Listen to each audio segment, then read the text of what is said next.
While I make the Wall of Flesh eat bees, I'll explain the definition of True Melee if you didn't watch episode 1.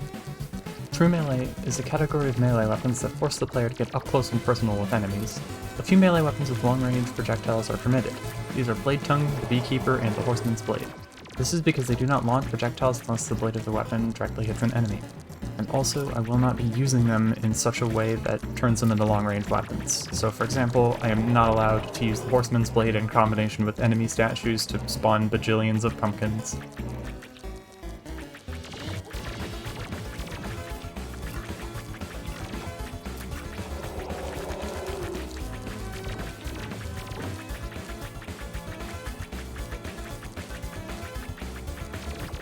By the way, this is like my 7th attempt on the Wall of Flesh.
That lava slime was as confused as I was when it left.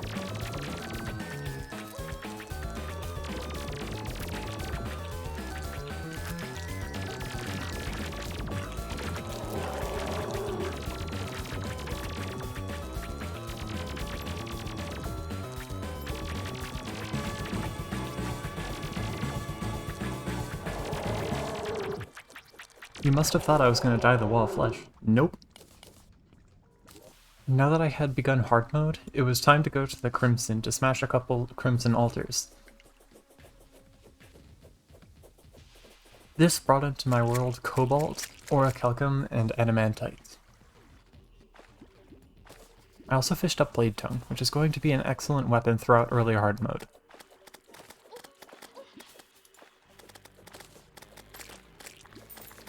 Blade Tongue's Eclipse streams would prove to be very useful, especially in caves, since they bounce and pierce enemies.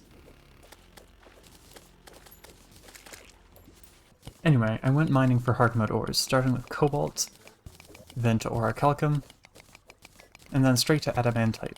Within 20 minutes, I had all of the equipment I needed from Hardmode ores. I also grabbed Fetid Bagnocks, which were the highest DPS True Melee weapon available. I then challenged the Destroyer, which I built enough defense for so that the lasers would be unable to damage me.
Blade Tongue turned out to be better for the fight than the Fetid Bagnocks, since the Ichor streams would take out the probes.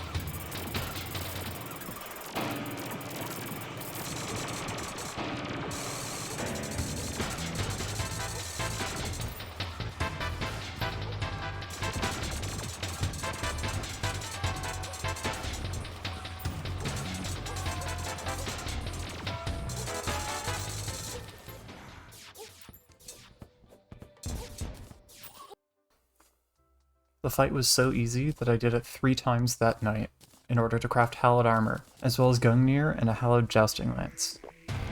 There was no more grinding to do after obtaining our Rod of Discord, so I went straight to fight the twins. These two would prove to be the hardest of the mechanical bosses, pretty much solely due to the Cursed Inferno debuff.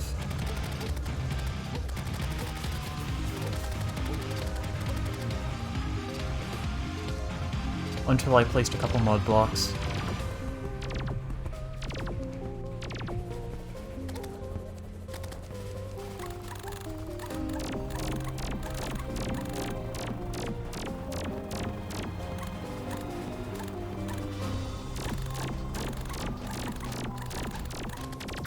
Things got a little trickier when Spasmatism entered Phase 2.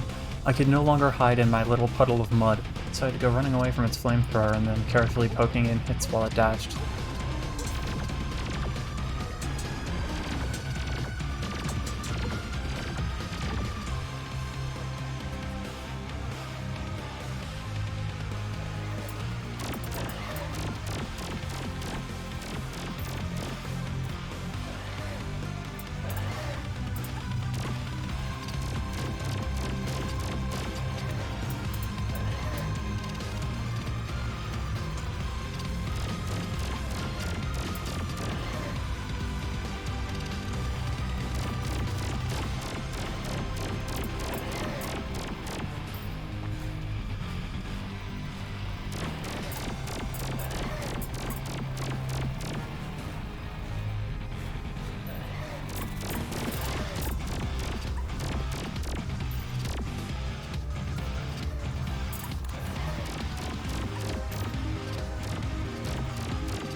Once Spasmatism had been defeated, Retinazer was completely unable to damage me due to my incredibly high defense stat.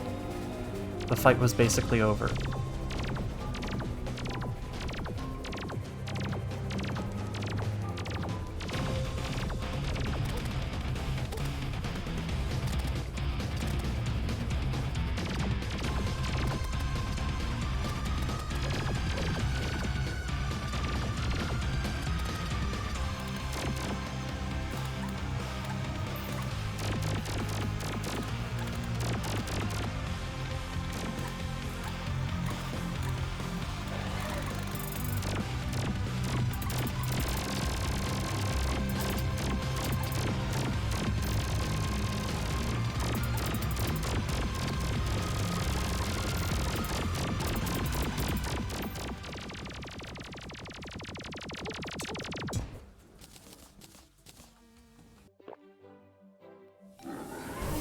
Since I had nothing more to obtain before defeating the final mechanical boss, it was prime time.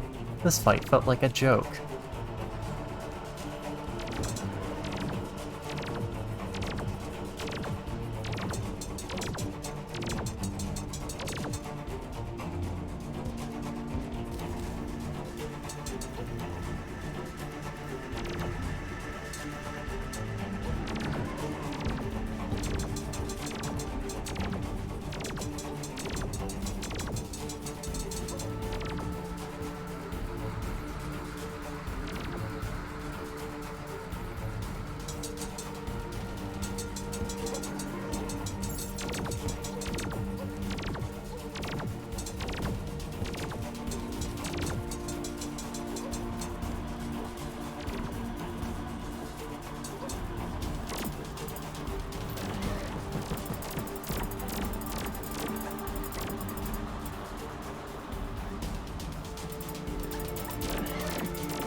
I was baffled by the strength of the jousting lance I was wielding.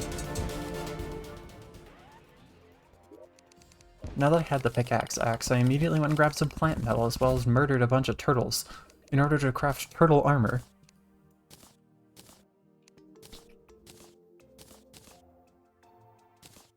I could tell that my melee speed had been reduced.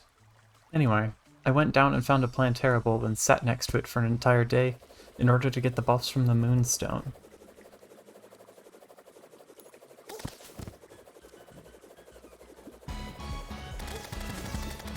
I did use the Star Veil during this fight, but it did not deal enough damage to matter.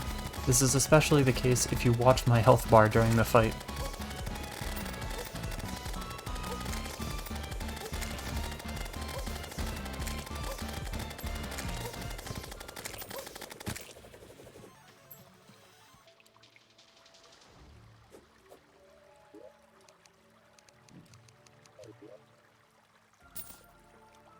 I got the axe, a 2% drop, reforged to legendary, which I don't know what the odds are for, but that is incredibly rare. I've never had that happen before. Anyway, I picked up a solar tablet from the temple in order to summon a post-Plantera solar eclipse. While I waited for sunrise, I paid the post-Plantera dungeon a visit for the Master Ninja Gear and Ectoplasm.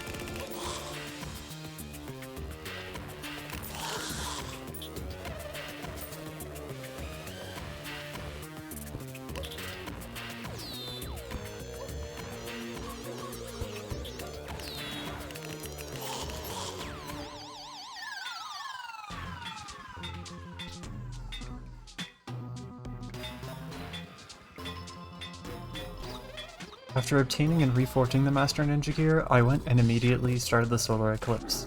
I wanted to get the Psycho Knife, which is basically the successor to the fitted Bagnox. Watch this clip very closely.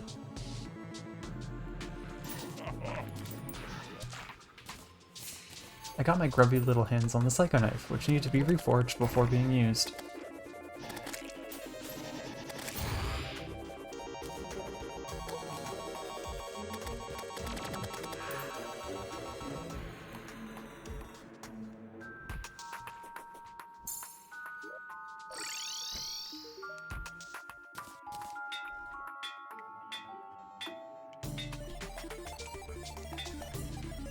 Until the goblin got clobbered by a deadly sphere that phased through the wall. Why can they even do that? Anyway, I planted a bunch of pumpkins so that I could craft a Pumpkin Moon medallion, which would give me access to my next extremely powerful weapon. I fashioned a quick station out of the very pumpkins I made the Pumpkin Moon medallion from in order to gain a higher spawn rate and some defensive buffs for fighting off mini-bosses. Blood. Pumpkin Moon. Blumpkin? Anyway, I murdered stuff and got murdered by stuff until I got the Witch's Broom, which allowed me to take down pumpkins easily to obtain the second strongest true melee weapon, the Horseman's Blade.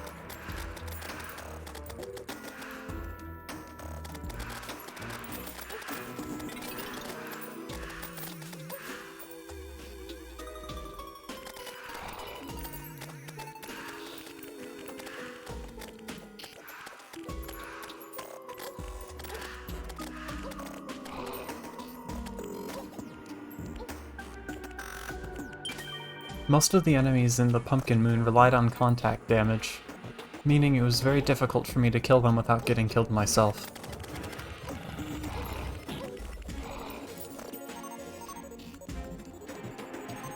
The one exception was the Pumpkin, whose face I could just kinda sit on top of without really taking much damage.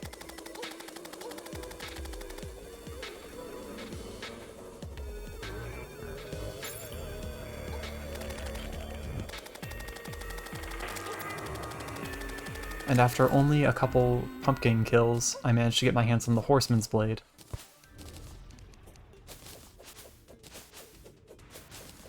I needed over 100 Defender medals for a hybrid Old One's Army set for later.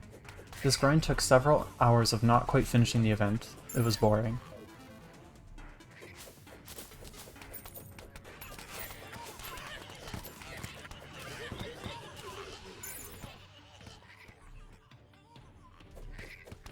Note that I decided against using turrets for the event, since I felt that they kind of violated the spirit of True Melee, despite being an intended part of the event.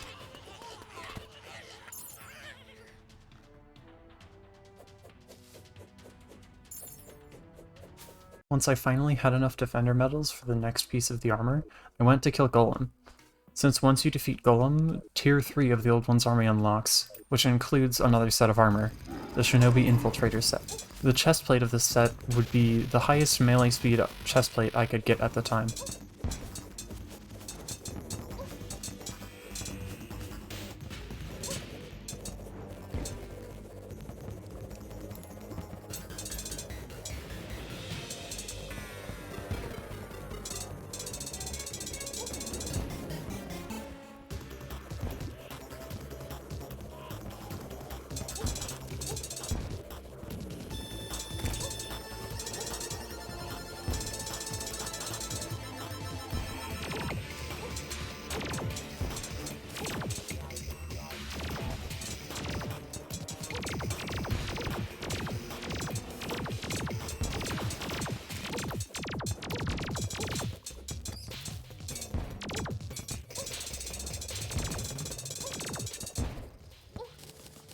I also got the Sunstone on my first Golem kill, which would allow me to craft the Celestial Shell immediately.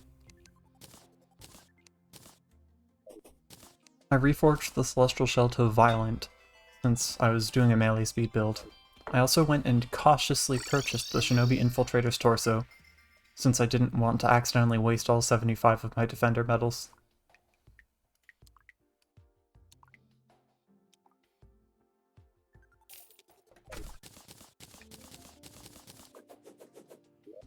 Next, I wanted to defeat Duke Fishron.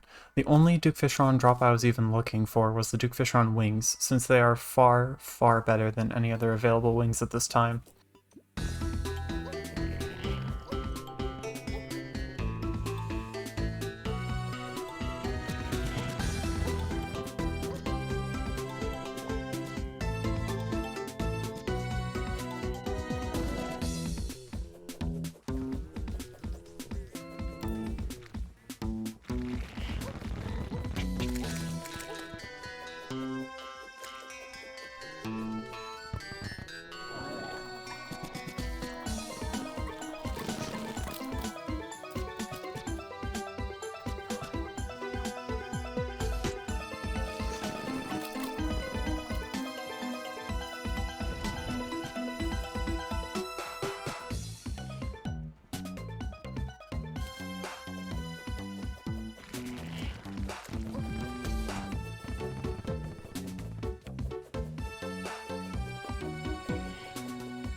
After doing the fight several more times, I finally got the Duke Fishron wings, which I reforged to Lucky.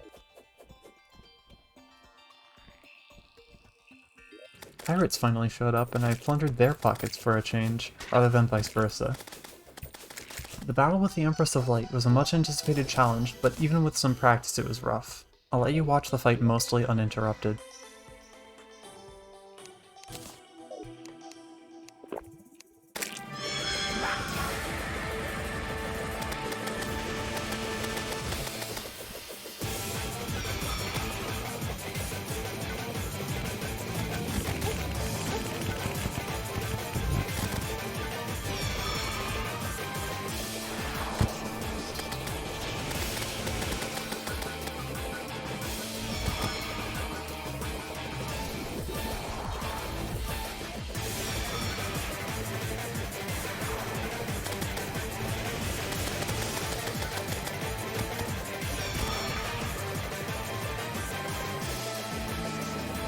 I have mastered the art of standing so incredibly still that the Empress of Light misses her dash attack.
Side note, I did this fight before I did the True Melee Empress of Light no-hit I posted a couple days ago.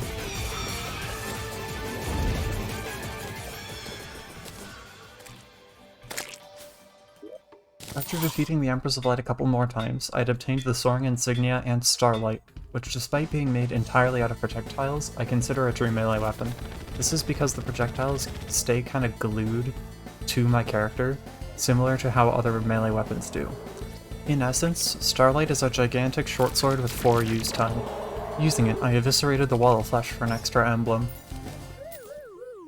I also farmed some other bosses for more money.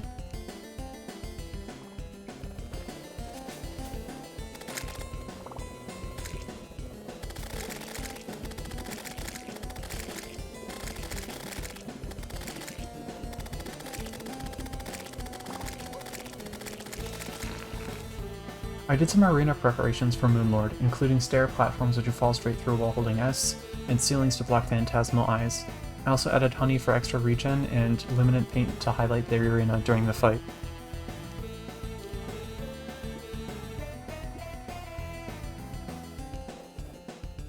I moved my buffs to a chest next to the arena in order to be able to pick them up quickly while the Moonlord is approaching. I also did a futile search for heart statues, so I just settled for the one I had at my Duke Fishron arena.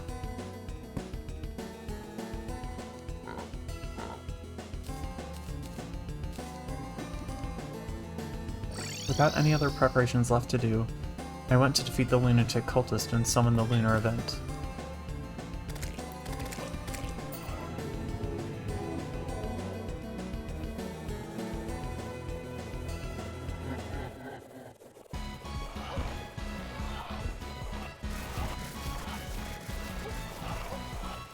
This was another, like, 20-second fight.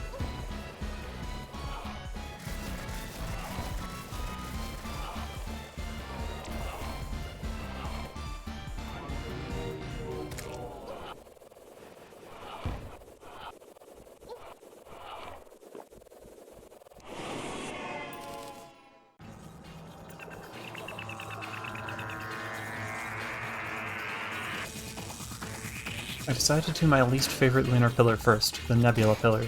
The stupid teleporting enemies are always such a pain.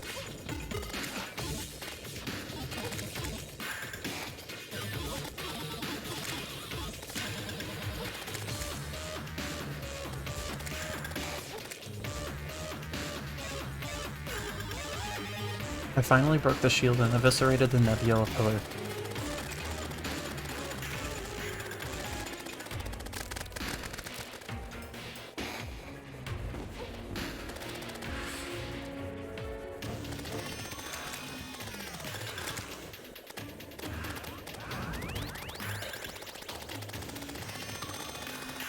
Struck down the vortex pillar. Cautiously removed the solar pillar.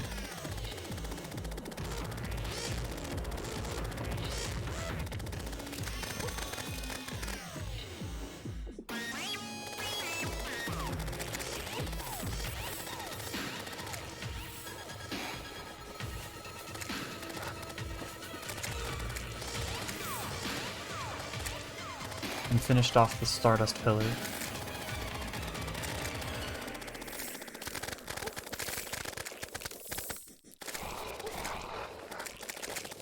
Was I ready? Did I have what it took to defeat the Moonlord? Or did I fall short right at the end?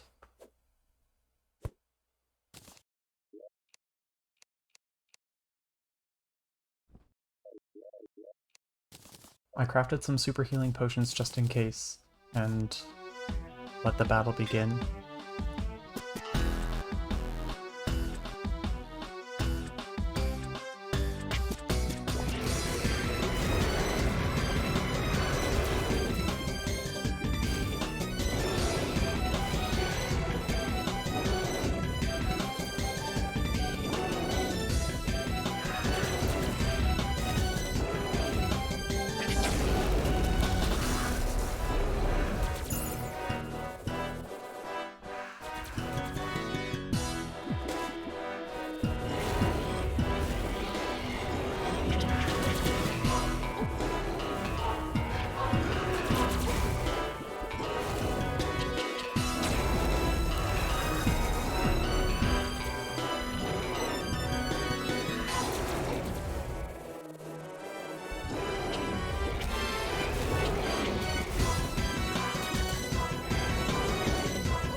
it was enough. Thanks for sticking with this rather long video. This video took many hours of work to create, so if you enjoyed, please don't forget to like the video and consider subscribing. See ya.